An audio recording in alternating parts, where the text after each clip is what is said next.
నమస్తే. నేను మీ Gopi. Welcome back to our channel. ఈరోజు మన వచ్చరికి పొలిటికల్ అనలిస్ట్ ఇమ్మంది రామారావు గారు ఉన్నారు. సార్ నమస్తే సార్. నమస్తే బాబు. సార్, జగన్ గారికి మీడియా అంటే ఎందుకు అంత భయం నాకు అర్థం కావట్లేదు. ఎందుకంటే మీడియా వాళ్ళు ఏ క్వశ్చన్ అడిగినా సరే నన్ను డిస్టర్బ్ చేయమాకండి, ఫ్లో తగ్గిపోతుంది అంటున్నారు. అదేవిధంగా నిన్న ఢిల్లీ వెళ్ళినా సరే అక్కడ కూడా మీడియా వాళ్ళతో ఎట్లానే ఎంతమంది చనిపోయారంటే 36 మంది అని చెప్పారు. పేర్లు చెప్పమని చెప్పలేకపోతున్నారు. అంటే మీడియా వాళ్ళకి ఎందుకు జగన్ అంత భయపడుతున్నాడు? మీడియా అడిగే ప్రశ్నలకు ఎందుకు అంత భయపడుతున్నాడు? అవునండి, తప్పు చేసేవాడు భయపడతాడండి. తప్పు చేయని వాడు ఏం భయపడతాడు? అందుకు ఆయన మీద ఎన్ని చూసారా? విశాఖపట్నంలో ఎంత కబ్జా చేశారు, ఎన్ని వేల కోట్లు, లక్షల కోట్లు కాదు, అలా ఆల్ ఓవర్ ఆంధ్రప్రదేశ్లో కొన్ని లక్షల కోట్లు వాళ్ళు కబ్జా చేశారు. సమాధానం ఏం చెప్తారు?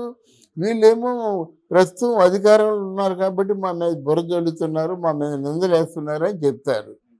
అంతేగాని ఇంకేం చెప్పలేరు కదా.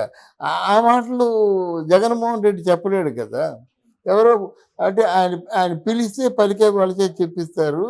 ఈ పిలిస్తే పలికే వాళ్ళు, అరిచేవాళ్ళు, మురిగే వాళ్ళు అందరూ చల్లగా ఉండిపోయినారు. మాట్లాడే వాళ్ళు ఎవరు లేరు. జగన్మోహన్ రెడ్డి మాట్లాడలేడు. ఇది బాధ. తన తన తాలూ లోపాలు తనే చెప్పేసుకుంటాడన్నమాట. అంటే ఢిల్లీకి వెళ్ళినా సరే ఆయన అక్కడ కూడా మీడియా వాళ్ళతో సరిగ్గా మాట్లాడలేకపోతున్నారు. మాట్లాడలేకపోతున్నాడు. 36 మంది చనిపోయారంటే 36 మంది పేర్లు చెప్పమని చెప్పలేకపోతున్నారు. అదే don't disturb me, don't deviate me, నన్ను డివియేట్ చేస్తున్నారు, నా ఫ్లో పోతుంది అంటున్నాడు అన్నమాట. ఇవన్నీ కేవలం చేతగానితనమే. అది మీడియా ముందు ఏం మాట్లాడతారండి? ఇప్పుడు శర్మిల గురించి ఒక ప్రశ్న అడిగారు నిన్న, ఏం చెప్పాడు? ఆ ప్రస్తావన ఎందుకు, ఇది చూడండి అని చెప్పాడు అన్నమాట. శర్మని గురించి బ్యాడు చెప్పలేదు, గుడ్డు చెప్పలేదు. అలాగా మనిషి మీద పూర్తిగా నమ్మకం పోయిందండి ప్రజల నుంచి, తర్వాత లా అండ్ ఆర్డర్స్ నుంచి. కానీ ఇంకెవరు ఎవరు ఇంటెలిజెన్స్ డిపార్ట్మెంట్ కాంచి ఆయన అంటే ఆర్థిక ఉగ్రవాది, కరడు కట్టిన నేరస్తుడు. ఈ మాట నేను అనలేదు, పెద్ద వాళ్ళు అన్నారు. చంద్రబాబు నాయుడు కూడా అన్నాడు కరడు కట్టిన ఆర్థిక ఉగ్రవాదని. అది నిరూపించుకోవాలి కదా. లేదు నేను శ్వేతపత్రాన్ని రిలీజ్ చేస్తానని చెప్పి సరిపోతుంది కదా. నీకు ఎన్ని కోట్లు కేటాయింపులు ఉన్నాయి, ఎన్ని కోట్లు ఖర్చు పెట్టావు, మిగిలిన మార్జిన్ ఏం చేసావు? అలాగే లెక్కర్ ఉంది, పెద్ద స్కాము. లెక్కరు నువ్వు ఆన్లైన్ పేమెంట్ ఎందుకు స్వీకరించలేదు? ఆన్లైన్ పేమెంట్ ఎందుకు స్వీకరించలేదు? అందువల్ల ఇదంతా కబ్జాయే కదా. అంటే 20% వైట్ చూపించినట్టయితే 80% బ్లాక్ చూపించావు. ఈ బ్లాక్ చూపించిందంతా ఎక్కడో పోయింది. తర్వాత ఈ బిల్డింగ్లు ఉన్నాయి, గవర్నమెంట్ బిల్డింగ్లు ఏమో నువ్వు తాకట్టు పెట్టుకొని అంటే అధికారం నీకు ఎవడిచ్చాడు? ఇవన్నీ తప్పునే కదా. అంటే ఇంకోటి, గెలవక ముందు జగన్ అంపటి ఎప్పుడు సజ్జల రామకృష్ణారెడ్డి తిరుగుతూ ఉండేవాడు. సో ఇప్పుడు ఎందుకు తిరగలేదు అంటారు? లేదు, వాళ్ళు బాగా తిట్టాడు, కొట్టాడు కూడా. ఎవరిని? సజ్జల రామకృష్ణారెడ్డి. కానీ మిగతా వాళ్ళు ఉన్నారు కదా, ఈ పెద్ద నియంత్రణ బాబు. కొంతమంది ఎమ్మెల్యేలే భయపడ్డారు.